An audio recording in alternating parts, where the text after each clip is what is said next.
There are thousands of DOS games. Most of them are terrible. I play one selected at random with a 20-minute time limit and record it live. This is the result. Welcome, ladies and gentlemen, to another random DOS game show. And look at that, it's Twilight Treasures. Let's read these credits. Concept, program by John Romero from 1989. Ideas from the Deep and Softdisk Incorporated.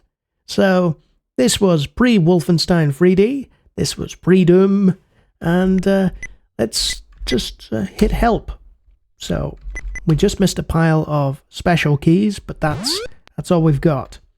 So, the goal of this is to head down to the treasure, and then head back up to the boat, presumably, and avoid the sharks and the eels. We've got the treasure. Now to head back up. And what's important is there is an air meter, and in addition to the air meter, there is momentum. So you can head very quickly or very slowly in the direction you want to head. So let's bypass these eels. Head along the surface of the floor, and then, oh, shark, shark, shark, shark, shark. And quickly head back up to the boat. Yeah. Oh, look at the speed difference. Uh-oh. Oh, no. I've lost one of my frogmen, which is apparently the name.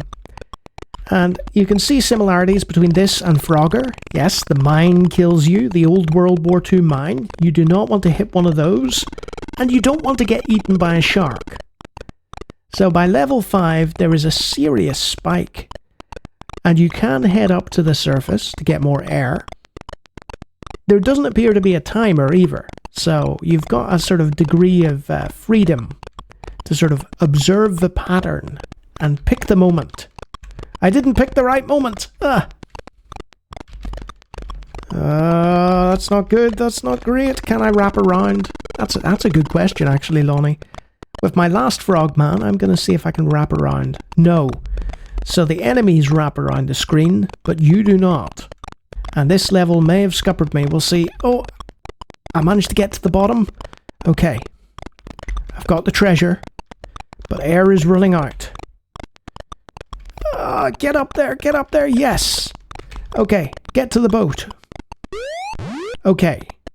Now, I have to do it between two mines. Oh, come on, John.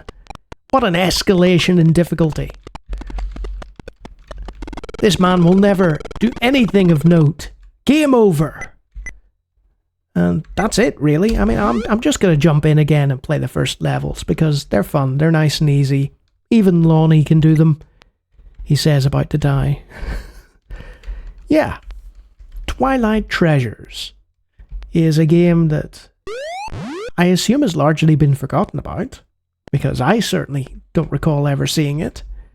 But it's one of those where the name of the author... Oh, my word, I've died in the second level. How embarrassing. Yeah, the name of the author is much more notable than the game itself. It's like the first sort of bits of music made by Beethoven or Mozart or something. You know, it's like, yep, we know what they go on to do later, but here's the stuff from before. I will say this, though. Starting underwater is a bit cheap, John. You know? You should have him start on the surface and then have his air go down. For shame! I have no idea what age John Romero was in 1989. Presumably quite young. So yeah, it's an interesting little game, and I enjoyed playing it, to be honest. If I hadn't known the name, I would have enjoyed it anyway. There's a number of games from id Software, or pre-id Software on Softdisk, that I actually enjoyed playing, and then found out later, oh yeah, this was the guys who made Doom and Wolfenstein and so on and so forth, Quake.